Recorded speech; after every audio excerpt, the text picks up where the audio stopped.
अस्सलाम वालेकुम नाजरीन, आप देख रहे हैं न्यू BBC न्यूज HD और मैं हूं आपकी मेजबान सना चौधरी। शामिल करते हैं आज की अहम खबरें।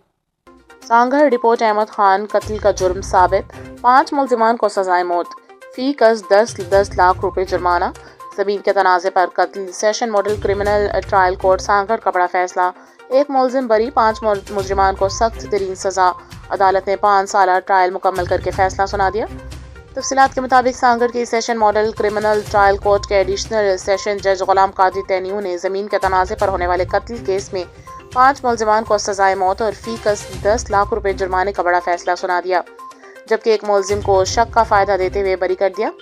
तफसीलात के मुताबिक थाना मंगली की हदूद में चक नंबर 36 धेर सदर्ट पर बगटी और मसी बरादरी के दरमियान जमीनी तनाजे पर झगड़ा हुआ था। झगड़े के दौरान बगटी बरादरी के जमींदार दर मोहम्मद बगटी के हारी फिदा हुसैन वल सिकंदर लगारी को मुबैना तौर पर मसी बरादरी के काशिफ उर्फ काशी मसी, नवाज मसी, दिलशाद मसी, दिलमुराद मसीह और शमशाद मसीह ने खेत में काम के दौरान लाठियों के वार करके कत्ल कर दिया था, जबकि 2 अफराद जख्मी भी हुए थे।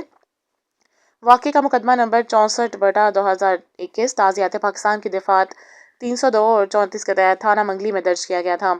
अदालत ने 5 साल अदालती कार्रवाई मुकम्मल करने के बाद फैसला सुनाते हुए प्रोसिक्यूशन के शवाहिद को मजबूत और मोतबर करार दिया, जिसकी बुनियाद पर 5 मरकजी मुलजिमान को सजाए मौत सुनाई गई, जबकि शरीक मुलजिम सुलेमान मसीह को अदम सबूत की बुनियाद पर बरी कर दिया गया। कत्ल केस की पैरवी रियासत की जानिब से असिस्टेंट पब्लिक प्रोसिक्यूटर जमालुद्दीन बालादी ने की, जबकि मुलजिमान की जानिब से मोहम्मद अली शेख एडवोकेट और फरियादी की तरफ से तारिक महबूब जट और इनके मुआवने खसूसी आसिफ जट एडवोकेट, राना नुमान सिकंदर एडवोकेट पेश हुए। दूसरी जानिब मकतूल के वारिस और मुकदमे के फरियादी दर मोहम्मद बगटी ने अदालती फैसले को हक और इंसाफ की फतह करार देते हुए कहा कि अदालत ने मजलूम को इंसाफ फराहम